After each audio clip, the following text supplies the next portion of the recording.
जी नाज़रीन वक्त असां मौजूद आहियूं बोज़ारवाड़ा भरिसां ॻोठ अटावम बंबरो में जिते जेको सरकार पारां जेको सो राशन न मिलण जे करे ऐं जेको सो एहसास प्रोग्राम जा पैसा हिननि खे न मिली सघिया आहिनि ऐं हीअ तमामु घणो वक़्तु जेको आहे सो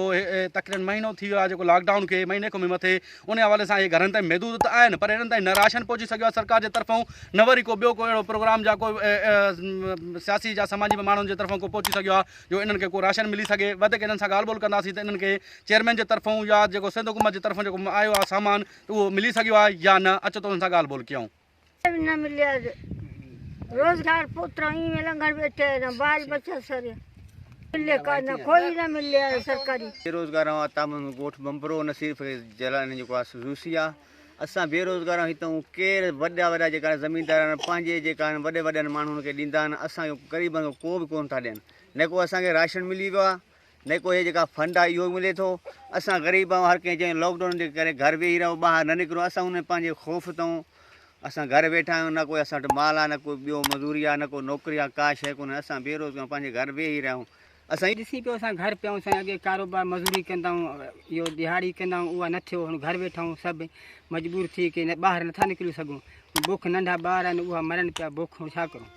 बेरोज़गार न पैसा मिलनि जहिड़ा 12-12 हज़ार माण्हुनि खे मिलिया असांखे न मिलिया तक अञा तक असां सिंध हुकूमत को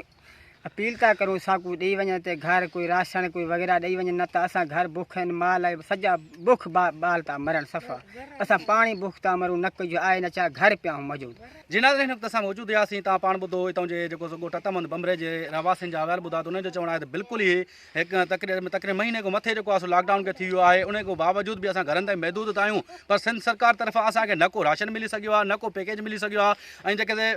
सिंध सरकार जे तरफ़ां जेके सामान या राशन ॾिनो वियो आहे यूसी चेयरमैननि खे या जेको सो